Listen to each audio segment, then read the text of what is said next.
The Untouchable True School Sports Empire proudly presents something the boxing game's been missing. Hey, what's going on? It's your boy BT, and I came here to talk some boxing with the thousands of True School Sports subscribers. Now, this is a follow-up video to a video I literally just made about Jose Ramirez ducking Regis Prograis. I said a lot of things in that video, and I know a lot of people are going to say, well, BT, you're hating. I know a lot of people, because there's this stigma about your boy BT and the Untouchable, that for whatever reason, I don't like Mexican fighters, which is not true. But, people will believe what they want to believe. It's not my job to convince them. I'm just going to keep being myself. Now, Jose Ramirez has been ducking Regis Prograis for a long time. And I want to show you guys some of the things that have led us to this moment and some of the ways I feel like not just Regis Prograis, but even like Josh Taylor, it took so long to make the fight with him. Let's get into it, man, because there's a lot of things about Jose Ramirez that you guys either A, may have not known, or B, maybe you forgot. So let me take some time to remind you guys just who it is we're talking about when we speak about Jose Ramirez. So let's start with the obvious. Let's state the obvious. It's right here. As reported by Mike Coppinger, he said Ramirez is passing a title shot for Regis Prograis after the WBC set purse split at 65-35. So this isn't anything that Regis negotiated. This wasn't Richard Schaefer negotiating. This wasn't Pro Bell negotiating. This is WBC rules. These are WBC, last I checked, I believe he's the mandatory challenger. He was ruled the second mandatory challenger at the most recent WBC convention. So since he's the mandatory challenger, he's getting mandatory money. And rules is rules. But Jose Ramirez doesn't want to adhere to the rules. And you know what? This ain't a first. This isn't a first-time occurrence for Jose Ramirez. He's been a guy that he's done, him and his team, for lack of a better term, they've done some fuck shit. They've done some things that have been, you could say, yes, they have been to their best. They've been to their best business interest, and this is prize fighting. But if we're talking about from the standpoint of competitive boxing and wanting to fight the best, they've done some fuck shit. And if you don't know what I'm talking about, let me educate you. So let me tell you guys all the way back to 2018. I don't know why it's not showing up. Anyway, I'll go back. I'll find another article. Let me take you guys back to 2018. So this is all the way back when Regis Prograis. This is pre-World Boxing Super Series. This is pre Kyle Relic fight. This is pre Terry Flanagan. This is pre Josh Taylor. Way pre Cepeda. This is in the infancy stages of Regis Prograis heading towards a world title. And this was like the beginning of the aftermath of Terrence Crawford. Terrence Crawford had vacated the belts, so the belts fragmented and the division was trying to sort itself out. Regis Prograis, after Terrence Crawford moves up to 140, takes on Terrence Crawford's opponent at that time, Julius Sindongo, and they fought all the way, as you guys can see, on South Dakota. And I remember this card. It was a really small venue. It wasn't a big venue. It was a small venue, South Dakota. It was what it was. Now, they wound up fighting for the WBC interim title. Where is it? Let me see. It says it somewhere here. WBC interim. It says it right here. He won the interim title. Prograis won the interim title, meaning that that would make him the mandatory challenger to whoever becomes champion. Now, at that particular time, Jose Ramirez wound up fighting on March of 2018, March 17th of that year in 2018 against Amir Young Master Imam for the vacant belt. The winner of that fight was declared the full champion. Prograis won the interim, which would thus in turn make him the mandatory to whoever won that fight. The person who won that fight was Jose Ramirez. What did Jose Ramirez do after that fight when Regis Prograis was his mandatory challenger? Does anybody know? Feel free to let me know in the comments if you do know. I'll let you know. What Regis Prograis decided, or what Jose Ramirez, I should say, decided to do after that fight, because that was in March of 2018. In July of 2018, he decided he was going to go ahead and fight Danny O'Connor. Now, some of y'all may not remember Danny O'Connor, but this was a fight that was supposed to take place in July of that year.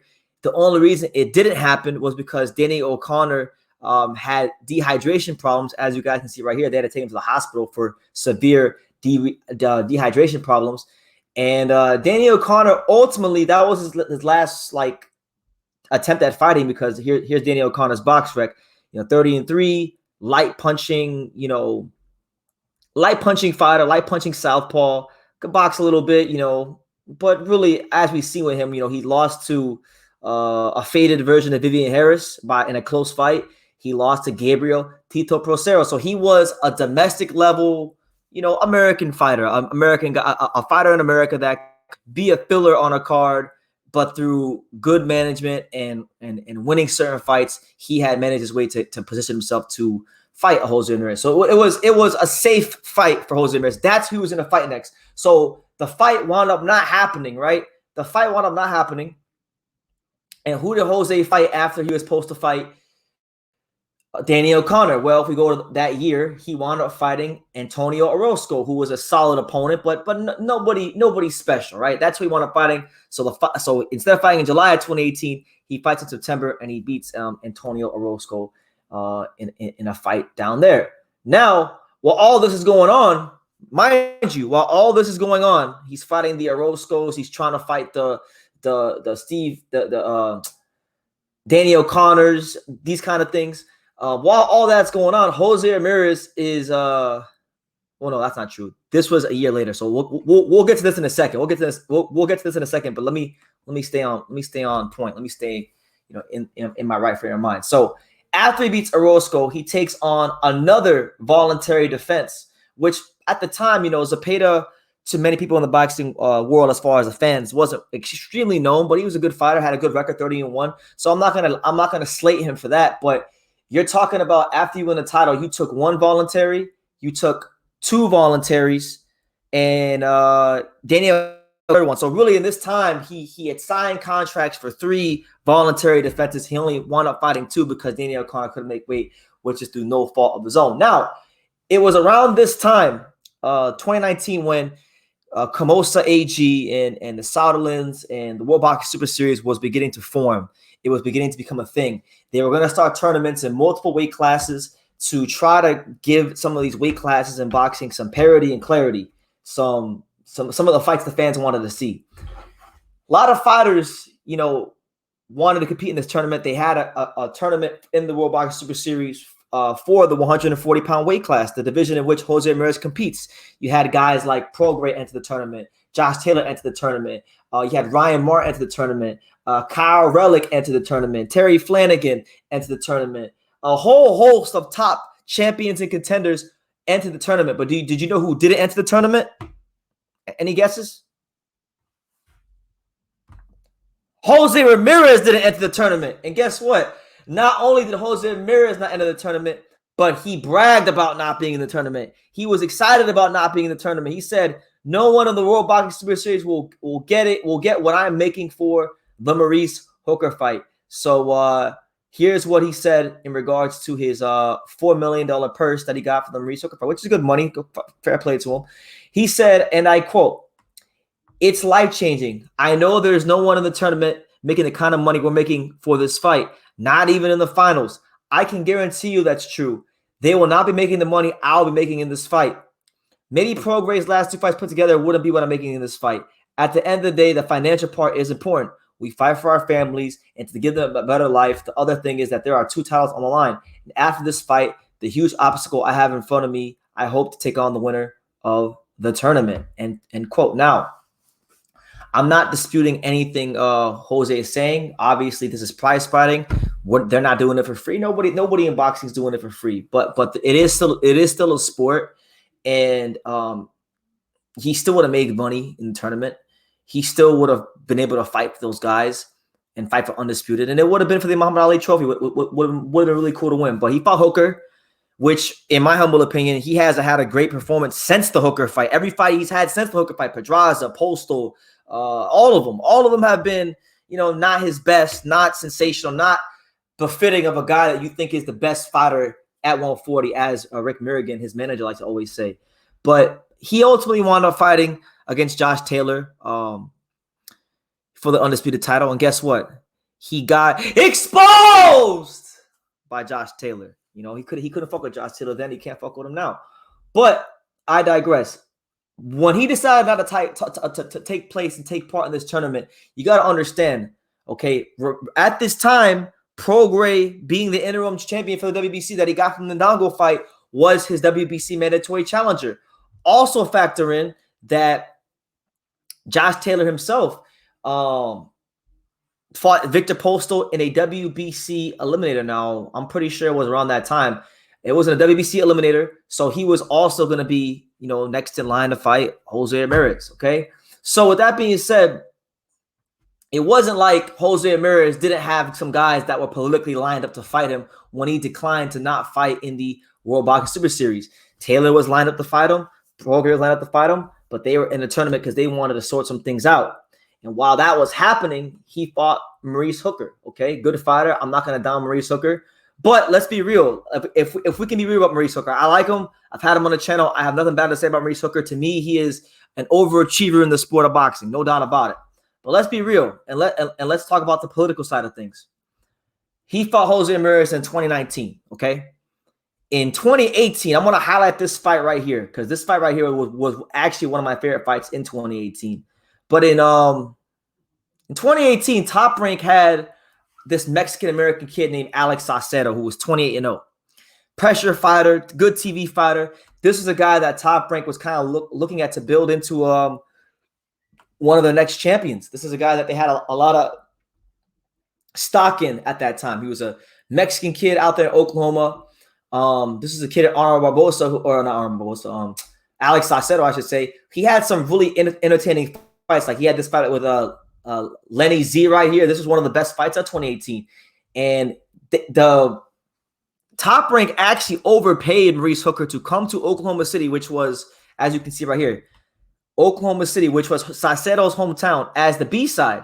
And Hooker took the fight as the B-side to fight this guy in his hometown after Hooker had just won the title against Terry Flanagan, also on the road in England. He beat him in England. So Hooker took the fight because he believed in himself, and he stopped. He wound up stopping Alex Saucedo, as you guys can see, in the 7th round in one of the most entertaining fights of 2018. The Saucedo hype had stopped that night, and he had a very, very quick and swift retirement not too long after that fight. So with that being said, Saucedo was a guy that Top Rank had or Hooker, I should say. Hooker was a guy that Top Rank had a working relationship with. He was also viewed to be, at that time, and I'm not throwing salt on them, but these are just the facts. At that time, between Taylor, between Prograis, between Ramirez and Hooker, Hooker was looked to be the weakest champion in the division. And that's just there's no two ways about it. That's why Top Rank wound up overpaying Hooker extra money for the Saucedo fight in Oklahoma City. And thank God we had a courageous fighter like Maurice Hooker who really believed in himself, who took that fight and showed the world what he was all about in that fight. And that's why I don't like when people talk bad about Hooker, because Hooker to me was a true champion, and he validated himself as such with performances just like that one. So I say all that to say, and I say all that to pivot into my next point, because this is the Instagram account right here of Rick Mirrigan. For those of you who don't know who Rick Mirrigan is, let me show you guys. For those of you who don't know who Rick Mirrigan is, this is Jose Ramirez's manager. A great manager. I'll never ever slight his abilities to manage, but great at what he does. By the way, while we're here on Instagram, shameless plug, if y'all want to interact with me, that's my Instagram, just a kid from Daniel on Instagram. Feel free to hit me up on there and definitely say what's up to me. But going back to Rick Mirrigan, because I want to stay on task.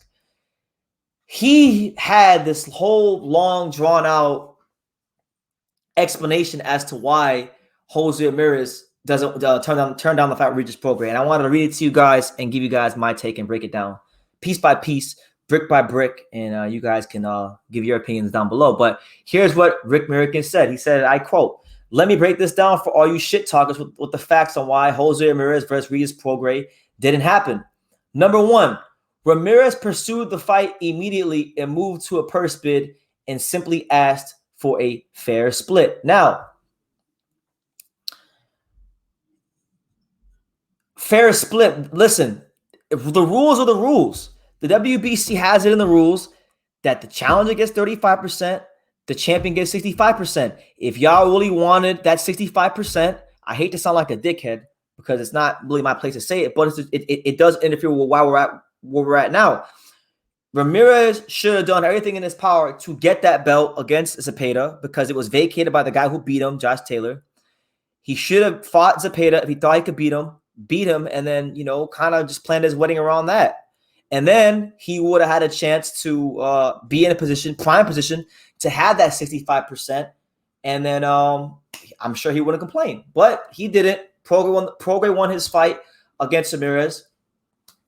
And that's why he's in the position. That's why he's in the position he's in. So let's not ever gloss over that fact. Now, he says Regis is an incredible fighter that is respected by us all and a true talent. But in comparison to the business Ramirez does, and this is a business, which he's not wrong. Regis does not and has never came close to what Ramirez earns. His drawing power to over 130,000 people that have attended his 12 arena fights, his endorsements, network-backed promoter, equity built in him, and brings a resume that includes Olympian moniker, world champion with multiple defenses, unified world champion, and beaten former world champions. Now, he's not wrong. We know Jose Ramirez is a draw. We know Jose Ramirez is a draw in Fresno. He's not a Vegas draw. Let me say this, all right? And I'm not gonna be unfair. Jose Ramirez is a massive draw. Those numbers he's telling you guys are the truth. He's done some great numbers at the gate, great numbers at the ticket sales, and I give Jose Ramirez and Rick all the credit for that. But there's a massive difference between being a draw in a place like Fresno, like Jose Ramirez is, or a place like Omaha, like Terrence Crawford is, and then being a draw in Vegas. Now, if he was a Vegas draw like Canelo or something like that, then I understand. But you got to remember, when Josh Taylor and Jose Ramirez fought for Undisputed, they fought at the what is it called? What's the name of that hotel? Help me out, guys. What was the name of that hotel they fought in? The one with like 1,000 seats. The Virgin. Yeah, they fought in the Virgin. So when he fought Josh Taylor, he didn't fight him at the MGM Grand. He didn't fight him at Mandalay Bay. He didn't fight him at none of the prestigious venues of Las Vegas. He fought him at the motherfucking Virgin Hotel, which they had only like 1,000 tickets, 1,500 tickets. And I have multiple friends who went to that fight. Tickets were so hard to get because they were overpriced. They were expensive. They put them on AXS. The venue was limited. And that's all because Ramirez is not a massive draw in Las Vegas. He's only a massive draw in his hometown. Now, there's not a lot of fighters that can sell in their hometown like Ramirez, so he gets credit for that. But let's not act like he's some sort of like Canelo Alvarez or Anthony Joshua to where he's some global, worldwide figure. He's not. So let's get that established. Now, at this point right here, I really want to camp out at. He says, let's not forget, if it was not for Ramirez, and this point number 3 right here, the highlighted part right here. He says, let's not forget, if it was not for Ramirez making the time for his family and wedding, Regis would have not got the shot, period. Ramirez suffered more than any fighter through COVID, training for almost 16 months, having fight after fight fall out, missing birthdays for his son, family, canceled prior wedding dates, and etc. Now, I'm going to agree with Rick here because he said if Ramirez didn't get married, if he didn't have his wedding, Regis wouldn't have gotten the shot. And I'm going to say this.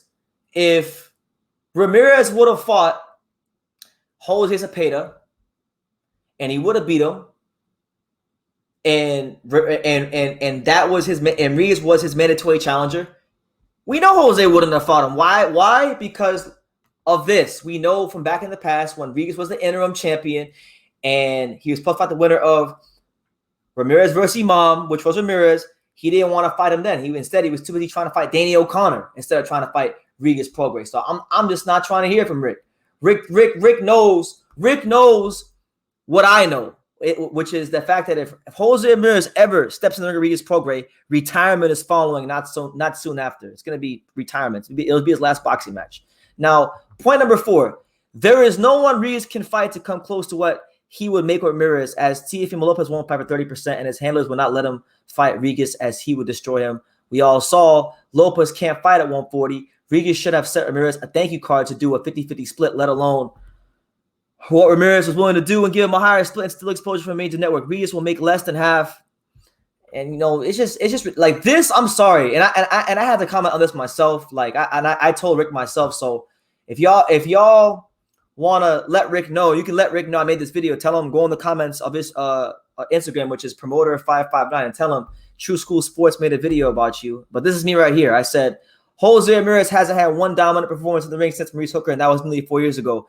You guys didn't want to enter the tournament. You never really had any intention to fight Regis when you guys both had belts, and now you're avoiding him again. We understand it's a business, but it's still a sport, and we all know what happens to Jose if he ever fights Regis.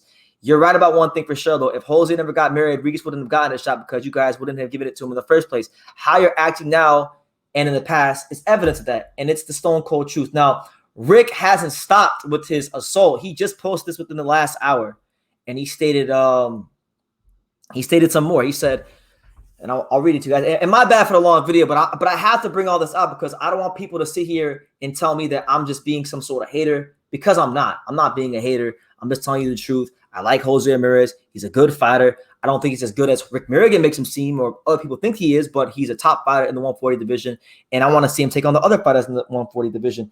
And I think he's in a position now where, you know, you're not the champion, and it's through no fault of your own. Regis put himself in that position because he took the fight. You didn't do him any favors. You just didn't want to fight Jose Cepeda. So anyway, he said the following, and I quote, Jose Ramirez brings this to the table, period. 15,000 people at a top 10 arena in the world, as well as the world's largest network with ESPN, and did it 12 times. I'm sorry, it is not clear.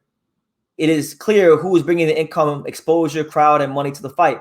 There is no comparison here. And with Regis saying he wanted the fight now, he stood behind it and said he would take the fight with Regis taking 60% and him 40%. It would have taken place, period, should that have been done. Now Regis will continue to fight in front of 1,000 people at best against a guy we never heard of on a network that will not be seen and make less than 25% of what he would have made against Ramirez. Now who ducked too? Like now, this is ridiculous. Now he's trying to flip it like Regis is ducking him.